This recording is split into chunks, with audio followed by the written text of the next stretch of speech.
Very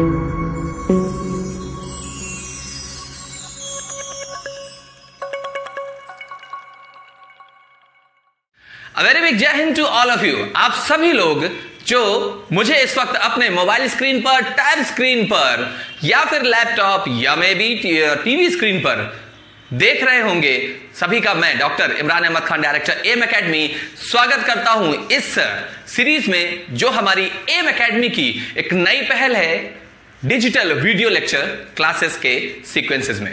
okay, चलिए, ये इस इंट्रोडक्शन के बाद आपको कई बार ये लगेगा कि हर वीडियो में आकर सर इसी तरीके से पूरी चीजें क्यों रिपीट करते हैं। उसके दो कारण हैं, एक जेन्युइन है और एक प्रैक्टिकल है। दोनों में थोड़ा अंतर है। प्रैक्टिकल पार्ट यह है कि आप हो सकता है जब मुझे सुन रहे हो तो कई बार सुन चुके हो, लेकिन हो सकता है कोई आप में से ऐसा जो मुझे पहली बार सुन रहा हो, सो उसे वो फील नहीं आना चाहिए जो आपको इस समय आ रहा है। और जबकि मैं तो कहूंगा कि जो उसको पहली बार में आ रहा है और आपको भी पहली बार में आया था, आपको वही फील इसी वीडियो में आना चाहिए। और जो दूसरा रीजन है जो मैंने आपको बताया था जेन्युइन है, जो दूसरा जेन्युइन रीजन वो ये कि मैंने लास्ट वीडियो में आपको बोला था कि अपने काम से आप प्यार करिए, उत्साह रखिए, बॉडी लैंग्वेज अच्छी रखिए, पॉजिटिव रहिए, वो काम आपको 100% रिजल्ट देगा। आप भूल गए थे उस बात को, मैं नहीं भूला हूं। मैं जब भी अपना काम करने आता हूं तो मेरे अंदर वो फीलिंग वही नए तरीके की होती है। हम लोग 60-70 से ज्यादा वीडियोस अब तक बना चुके हैं, लेकिन आज भी हमारे अंदर वही फीलिंग है जो पहले वीडियो में थी और जो हमेशा हमारे अंदर होती है, इनबिल्ट है। So move to the topic. आज का जो हमारा टॉपिक है वो थोड़ा सा शॉर्ट टॉपिक है, लेकिन bombastic kind of examination point of view से। पहला टॉपिक है हमारा फाइनेंस कमीशन यानी वित्त आयोग, सेंट्रल का राज्य का, दोनों को हम कवर करेंगे। और उसके बाद है लोक सेवा आयोग, जिसमें संघ लोक सेवा आयोग यानी यूपीएससी और राज्य लोक सेवा आयोग यानी पीएससी के बारे में भी हम थोड़ी सी बात करेंगे। So let's start with lot of courage, lot of hope for today's topic. And here it is our today's topic, and that is the Finance Commission of India, Bharat का वित्त आयोग। ओके, वित्त का नाम लेते ही हमारे दिमाग में, फाइनेंस का नाम लेते ही हमारे दिमाग में क्या आ जाता है? पैसा। जी हां, भारत के पैसे संबंधी बातों को कनेक्ट करता है ये वित्त आयोग। सबसे पहले मैं आपको बताऊं कि बात अगर पैसे की है तो वित्त के बारे में हमने 360 आर्टिकल में जब राष्ट्रपति पढ़ रहे थे तो 360 आर्टिकल में पढ़ा था, जीरो आ रहा है तो पैसा जरूर आएगा। वहां पर क्या था? वित्त आपातकाल, फाइनेंशियल इमरजेंसी। और वो फाइनेंशियल इमरजेंसी भी मैंने आपको बताया था कि उसको लगाने का और हटाने का सिंगुलरली पावर किसके पास होता है? The head of our country, राष्ट्रपति जी के पास, माननीय राष्ट्रपति पद के पास, the honourable post of Indian constitution, and that is the president of India. ये मैं क्यों बता रहा हूं? इसलिए क्योंकि वित्त आयोग में जो भी सदस्य होंगे या जो अध्यक्ष बनेगा, उन सभी की नियुक्ति राष्ट्रपति जी के ही द्वारा होगी। अब दूसरा हिस्सा, देश का पैसा कहां से आता है? टैक्स से। वो टैक्स कौन वसूलता है? कभी कभी केंद्र सरकार डायरेक्ट, अलग से पढ़ाएंगे आपको डायरेक्ट और इनडायरेक्ट, प्रत्यक्ष और अप्रत्यक्ष कर क्या होता है, ये हम इकोनॉमी में पढ़ेंगे। ओके, तो याद रखिए कि जब हम बात करते हैं डायरेक्ट टैक्स की तो वो सेंट्रल की है, इनडायरेक्ट की तो वो स्टेट की है। ओके, चलिए, तो हमने क्या बात करी? देश का पैसा आता है टैक्स से। गौर से सुनिएगा, देश का पैसा आता है टैक्स से। वो टैक्स या तो सेंट्रल गवर्नमेंट लेती है या स्टेट गवर्नमेंट लेके सेंट्रल गवर्नमेंट को देती है, फिर सेंट्रल गवर्नमेंट जहां जरूरत होती है वो स्टेट गवर्नमेंट को देती है। तो ये लेना देना कौन करता है? मुख्यमंत्री जी, राज्यपाल साहब, राष्ट्रपति साहब, प्रधानमंत्री, कैबिनेट? नहीं, ये लेन देन का सारा काम जो संभालता है ऑब्वियसली वो वित्त मंत्रालय, वित्त आयोग संभालता है। मंत्रालय इन द सेंस वित्त आयोग संभालता है। ओके, अब इसको मैं परिभाषित करूं तो मैं आपसे ये कहूंगा कि केंद्र और राज्य के बीच आय और कर व्यय, सीधे बोले तो टैक्सेशन का डिस्ट्रीब्यूशन व्यवस्थित रूप से करने का जो काम है वो वित्त आयोग का होता है, जिसमें गौर से सुनते चलिएगा, जिसमें एक अध्यक्ष और 4 अन्य सदस्य होते हैं, मतलब टोटल 5। और इनकी नियुक्ति देश के राष्ट्रपति के द्वारा 5 वर्ष के लिए की जाती है। 5 सदस्य 5 वर्ष के लिए। ओके, स्क्रीन में सारी चीजें लिखी भी हुई है। ठीक, चलिए आगे देखते हैं। संवैधानिक स्थिति क्या है? पैसे की बात है, जीरो आएगा। तो सेंट्रल का यानी कि केंद्र सरकार से संबंधित वित्त आयोग जो बनता है उसका वर्णन 280 अनुच्छेद में किया गया, 280 आर्टिकल। और अगर मैं स्टेट की बात करूंगा तो स्टेट के लिए जो वित्त आयोग होता है वो 243 के ए में, हाँ जी याद आया 243, पंचायत जब हमने आर्टिकल 40 पढ़ा था राज्य के नीति निर्देशक तत्व, तो मैंने बताया था कि 40 में उसके इंस्ट्रक्शन है पंचायत बनाने के, लेकिन पंचायत बनती कैसे है, क्या काम होता है, कैसे प्रोसीडिंग होती है, वो 243 में दिया है। ओके, तो मैंने आपको क्या बताया, सेंट्रल का 280 और जो स्टेट है उसका 243 के ए में, 243 के पॉइंट 1 में क्या बताया गया है, इसके होने की स्थिति। तो आर्टिकल 280 और 243 का ये संवैधानिक स्थिति है। इसके बाद मैंने आपको बता दिया कि नियुक्ति राष्ट्रपति करते हैं, कार्यकाल 5 वर्ष का होता है और त्याग पत्र भी ऑब्वियसली ये राष्ट्रपति को ही देंगे। ठीक, अब हम मूव करते हैं इस बात की तरफ कि हमारे देश का पहला वित्त आयोग का जो अध्यक्ष था वो कौन था और वर्तमान में कौन है। अगर आप इनके नाम को देखें तो बहुत सिंपल है। पहला नाम है के.सी. नियोगी, के.सी.एन. अगर इस सी को मैं हिंदी का सी बना दूं, हिंदी का सा में एक ही मात्रा, तो देखिए क्या होगा, के.सी.एन. तो वर्तमान में जो हमारे वित्त आयोग के अध्यक्ष उनका नाम है N.K. से सिंह। जहां चाह वहां रहा, कैसे भी कनेक्ट हो जाएगा, करंट का पार्ट है साहब। के.सी.एन. नियोगी, के.सी. नियोगी, तो N.K. से सिंह, N.K. सिंह साहब वर्तमान के हमारे क्या हैं, अध्यक्ष हैं किसके, वित्त आयोग के। अब इसके बाद जो सबसे जरूरी चीज है वो है योग्यता। एलिजिबिलिटीज क्या है, तो मैं एलिजिबिलिटीज के बारे में आपको बताऊं कि संविधान इसकी एलिजिबिलिटी तय नहीं करता। संविधान ने बस ये कहा कि वित्त आयोग के अध्यक्ष सदस्यों की जो एलिजिबिलिटी होगी, योग्यता होगी, उसका निर्धारण करने का कि क्या क्या होगा वो पावर उसने संसद को दिया। इसके आधार पर 1951 में पहला एक अधिनियम बना था जिसे संसद ने फिर से संशोधित किया और 1955 में जो चल रहा था वो आज तक चल रहा है। और उसके अनुसार यह बात याद रखने योग्य है कि जो भी व्यक्ति वित्त आयोग का अध्यक्ष होगा उसके लिए जरूरी है कि वह हाई कोर्ट का या तो जज हो या जज रहा हो, रिटायर्ड हो, या जज के बराबर योग्यता रखता हो। या तो हाई कोर्ट का जज हो या तो रहा हो या बराबर की योग्यता रखता हो। साथ ही उसे एक विशिष्ट ज्ञाता माना जाए, किसका, भारत सरकार के वित्त संबंधी मामलों की जानकारी का, और विशेष रूप से वह विशेष ज्ञान रखता हो अर्थशास्त्र का। तो एक ज्ञानी ध्यानी अर्थशास्त्री हो और भारत के वित्त संबंधी मामलों का एक विशेष जानकार हो, डेप्थ की नॉलेज रखता हो, और इन सबसे पहले हाई कोर्ट का जज हो, रहा हो पहले, या फिर उसके बराबर की योग्यता रखता हो।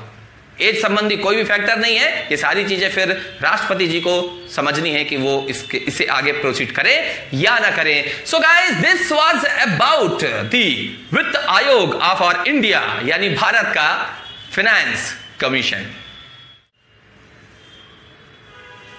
ओह सॉरी, शुरू हो गया, मुझे पता ही नहीं चला। आ गए आप लोग। चलिए, मैं doctor Imran Ahmad Khan, director M academy, आप सभी को बड़ा सा जय हिंद करके स्वागत करता हूं अपने इस आज के वीडियो के अगले पार्ट में।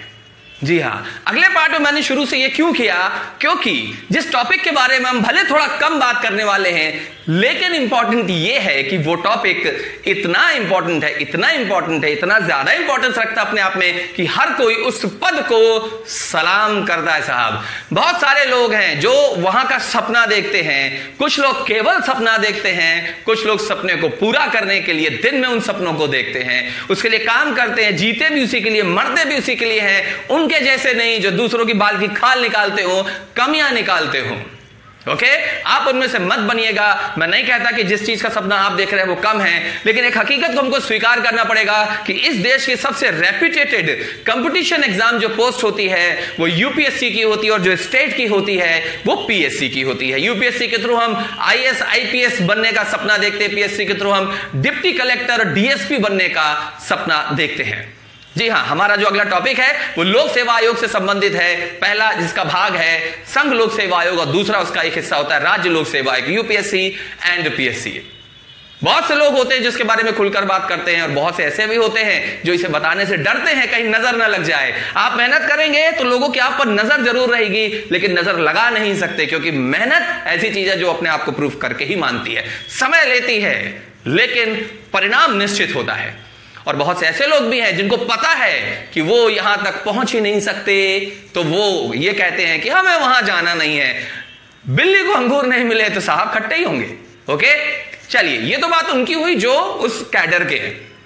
ठीक, अब हम इस कैडर की जानकारी लेते हैं, क्योंकि जरूरी नहीं कि आपके लिए वो जरूरी हो। जरूरी है कि जो आपके लिए जरूरी है, क्या आप उसे जरूरी समझते हैं, यही समझना सबसे जरूरी बात है। ओके, तो आप जो भी तैयारी कर रहे हैं मन लगा कर करिए, अपना तन मन धन लगा कर करिए, हम आपके साथ हैं।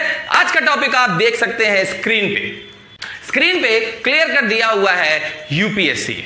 मैंने पीएससी इसलिए नहीं लिखा क्योंकि वो अंडरस्टूड है। ओके, तो हम लोक सेवा आयोग के बारे में जब हम बात करते हैं तो हमको सबसे पहले यह जानना है कि इसकी जरूरत क्यों पड़ी, ये आया कहां से, ये वर्ड, ये सिस्टम इस दुनिया में कहां से आया। तो याद रखिए, यूनियन पब्लिक सर्विस कमीशन, ये क्या है, पब्लिक सर्विस कमीशन है। इसे आईसीएस के दर्जे के अंदर रखा जाता है, इंडियन सिविल सर्विसेज, मतलब हमारे देश, हमारे राज्य की जो पब्लिक है उसके लिए। तो याद रखिए, जहां पब्लिक ज्यादा होगी तो उनको मैनेज करने के लिए पब्लिक सर्विस कमीशन की जरूरत पड़ी होगी। तो दुनिया में सबसे ज्यादा पब्लिक किधर है, चाइना में। तो दुनिया का पहला आईसीएस का सिस्टम भी कहां से शुरू हुआ होगा, चाइना से। तो पहला क्वेश्चन ये बनता है कि दुनिया में सबसे पहले आईसीएस को लेकर कौन आया, चाइना। अब बात यह आती है कि भारत में इसे कौन लेकर आया, अंग्रेज, ब्रिटिशर्स, क्योंकि वो बाहर से हमारे देश में रहने आए, फिर हमारे देश के लोगों के साथ मिलकर अपने लिए व्यवस्थाएं कर रहे थे, तो उन्हें सिविल सर्विस की जरूरत थी, सिविलियंस के लिए सर्विस की जरूरत थी, तो उन्होंने हमारे देश में इंट्रोड्यूस किया क्या, आईसीएस। लेकिन जब ये आईसीएस इंट्रोड्यूस हुआ तो कोई तो होगा जिसने ये काम अपने हाथ में लिया होगा, लॉर्ड कॉर्नवालिस। मतलब भारत में आईसीएस को स्टार्टिंग करने का जिम्मेदारी किसका था, किसका श्रेय जाता है, ये लॉर्ड कॉर्नवालिस को। लेकिन हमने तो कहीं पर पढ़ा था कि डलहौजी भी नाम है, आपने बिल्कुल सही पढ़ा था, बस उसको अच्छे से नहीं पढ़ा, डिफरेंशिएट नहीं किया। भारत में आईसीएस को लाने का श्रेय लॉर्ड कॉर्नवालिस को, लेकिन तब इंडियंस को एग्जाम देने की परमिशन नहीं थी। वो समय जब इंडियंस को आईसीएस का एग्जाम देने का परमिशन मिला और वो खुद भी आईसीएस की पोस्ट ले सकते थे, यह काम हुआ था लॉर्ड डलहौजी के समय पर 1853 में। मैं रिकॉल करता हूं, पहला दुनिया में आया चाइना, भारत में आया अंग्रेज लेकर आए। जब लेकर आए तो समय हमारे यहां सबसे पहला व्यक्ति कौन था, लॉर्ड कॉर्नवालिस। और आने के बाद भारतीयों के लिए किसने इसके दरवाजे खोले, लॉर्ड डलहौजी 1853। डन, तो ये सारी चीजें आपको पता चली। अब नेक्स्ट सेट ऑफ क्वेश्चंस में हम जाते हैं, और वो ये कि जब हमारे देश में आया तो ये आईसीएस से यूपीएससी का हिसाब किताब कैसे बना। तो मैं आपको बताता हूं, इंडिया में एक कौन सा एग्जाम ऐसा है जिसने अच्छों की जान ले ली, अच्छों की जान ले ली, ली कमीशन, वो यूपीएससी है। ली कमीशन वो कमीशन है जो हमारे देश में लोक सेवा आयोग को स्थापित करने के लिए रिस्पॉन्सिबल माना जाता है, इसे विधि आयोग भी बोलते हैं। ओके, तो ली कमीशन के लिए 3 डेट हमको पढ़नी है, 1921, गौर से सुनिए, 1921, 1924, 1926। अब ये 3 डेट क्यों, 1921 में ली कमीशन बना, फिर अपना काम शुरू किया उसने, 1924 में अपनी रिपोर्ट पेश की, और फिर उस रिपोर्ट के आधार पर 1926 में हमारे देश के लोक सेवा आयोग का गठन हुआ। So this was about the Lee commission. अब अगर मैं बात करूं कि ये किस अधिनियम के आधार पर हुआ, तो पहले भी तो कुछ होगा, तो भाई उसके पहले एक ही आया था लॉ, कौन सा था लॉ, कौन सा अधिनियम था वो, 1919 का एक्ट, जिसे आप चेम्सफोर्ड सुधार के नाम से भी जानते हैं। 1919 के अधिनियम के आधार पर हमारे देश में लोक सेवा आयोग का गठन हुआ, जिसका गठन ली कमीशन, जिसे विधि आयोग के नाम से भी जाना जाता है, ली कमीशन के द्वारा किया गया। ली कमीशन बना था 1921 में, रिपोर्ट पेश की थी 1924 में, और हमारा जो आयोग बना वो 1926 में। ओके, अगर वर्तमान की बात करें तो यूपीएससी के जो हेड हैं वो कौन है, अरविंद सक्सेना साहब, और भास्कर चौबे जी, श्री भास्कर चौबे जी पीएससी के अध्यक्ष है इस वर्तमान में, एमपीपीएससी के। पीएससी का मतलब एमपीपीएससी ही नहीं होता है, झारखंड का होगा तो जीएचपीएससी हो जाएगा, टीएम का होगा तमिलनाडु पीएससी हो जाएगा, आरजेपीएससी हो जाएगा, तो ये डिपेंड करता है। तो पीएससी मतलब होता है राज्य राज्य लोक सेवा आयोग, ओके, और यूपीएससी यूनियन लग गया तो संघ लोक सेवा आयोग। ठीक है, इसके बाद हम आगे जाते हैं कि इनकी नियुक्ति कौन करता है। तो अब नियुक्ति में हम दोनों को कंपेयर करेंगे। ओके, स्क्रीन में आप देख सकते हैं कि क्लियर कट मैंने कंपैरिजन बताया है, एक तरफ यूपीएससी लिखा है, दूसरी तरफ पीएससी लिखा है। जब हम नियुक्ति की बात करेंगे तो पीएससी यूपीएससी की नियुक्ति संघ लोक सेवा आयोग की, संघ लगा ना, यूनियन, केंद्र, राष्ट्रपति। तो जब यूपीएससी की राष्ट्रपति कर रहा है तो राज्य के लिए कौन होता है राष्ट्रपति के जैसा? राज्यपाल। तो पीएससी की नियुक्ति राज्यपाल। त्यागपत्र, रेजिग्नेशन, त्यागपत्र यूपीएससी वाले किसको देंगे? जिसने नियुक्त किया है, राष्ट्रपति को। लेकिन जब पीएससी के त्याग पत्र की बात आएगी, गाइस गौर से सुनना, जब पीएससी के त्याग पत्र की बात आएगी तो वो राष्ट्रपति को, सॉरी, राज्यपाल को नहीं देंगे, फिर वो राष्ट्रपति को देंगे। कहने का मतलब नियुक्ति दोनों तरफ, एक राष्ट्रपति, इधर राज्यपाल। ओके, लेकिन जब बात आई किसकी कि हम त्याग पत्र किसको देंगे, तो त्याग पत्र दिया जाएगा यूपीएससी के द्वारा राष्ट्रपति को और पीएससी के सदस्यों के द्वारा भी राष्ट्रपति को ही। अब बात करते हैं इनके कार्यकाल की। तो देखिए, दोनों के कार्यकाल में एक चीज तो कॉमन है कि कार्यकाल इनका 6-6 वर्ष का होगा। ओके, 6-6 वर्ष। लेकिन यूपीएससी में एज जो मैक्सिमम लिमिट होती है वो 65 होती है कि 65 साल के अगर आप हो गए तो आपका कार्यकाल खत्म, फिर चाहे वो 2 साल हुआ 3 साल हुआ। तो या तो 6 वर्ष पूरा हो या 65 वर्ष की आयु पूरी हो। यहां पर 6 वर्ष पूरा हुआ हो या 62 वर्ष की आयु, 62 ईयर्स की एज पूरी होनी चाहिए। 665, 662 पीएससी।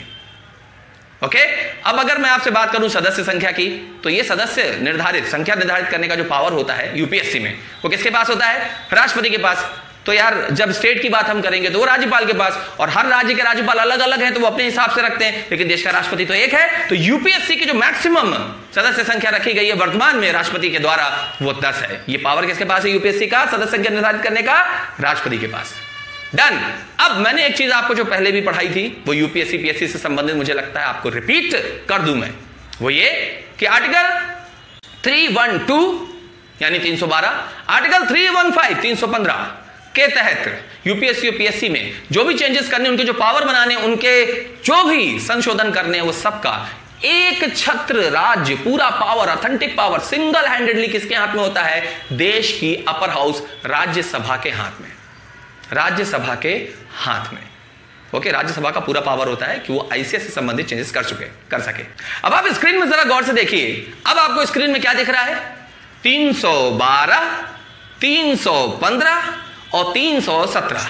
अगर मैं अपने लॉजिक वाली बात करूं, जो एम एकेडमी का लॉजिक चलता है, पहले वीडियो में हमने आपको बताया था नंबर सिस्टम, तो कौन सा नंबर लेना है? इकाई का। 312 में 2 लेना है, 315 में 5 लेना है, 317 में 7 लेना है। ठीक है, तो आप देखिएगा गौर से, 312 में लिखा हुआ है अखिल भारतीय सेवा, और अखिल कितने अक्षर? 3, सेवा कितने अक्षर? 2, और भारतीय, हम सब भारतीय एक हैं, तो 3 1 2 यानी आईसीएस, अखिल भारतीय सेवा। कौन सा आर्टिकल हो गया? 312। अब 315 में आइए तो 5 नंबर यूनियन का होता है, केंद्र का होता है, संगठन का होता है, और यू से union, union public service commission. UPSC और पीएससी के बारे में कहां बताया गया? आर्टिकल 315 में। 5 मतलब यूनियन, मिल गया, कनेक्ट हो गया। लेकिन अब बात यह आती कि 317 में तो सर आपने लिखा है कि सदस्य का पद से हटाया जाना, तो ये हटाने की बात हो रही है, तो 7 इज फॉर सक्सेस कैसे हो सकता है? अब जरा आप शब्द को समझिए, हटाना या निकालना शब्द नेगेटिव है, मतलब किसी की कोई गलती पकड़ी गई हो या वह अयोग्य हो तो उसे उस संगठन से बाहर कर दिया जाएगा, और ऐसा करना सही होता है। अब आप जरा सोच के देखिए कि अगर आपको पता चले कि यूपीएससी आयोग में कोई एक व्यक्ति ऐसा है जो सही नहीं है, तो आपको नहीं लगता कि उसे बाहर कर देना एक सक्सेस है? क्योंकि अगर गलत आदमी वहां होता तो जो बच्चे मेहनत कर रहे हैं उनकी मेहनत खराब हो जाती है। तो गलत आदमी को जो उस लायक नहीं है, उस कैडर का नहीं है, उसे बाहर कर देना सक्सेस है। पता चल गया हमको उसके बारे में। तो 317 317 फॉर सक्सेस कि पद से, योग्यता से हटाया जाना, योग्यता के आधार पर वो आयोग है तो उसे यूपीएससी या पीएससी आयोग से हटाया जाना, सदस्य का हटाया जाना, ये 317 के अंतर्गत बताया गया है हमारे आर्टिकल्स कॉन्स्टिट्यूशन में।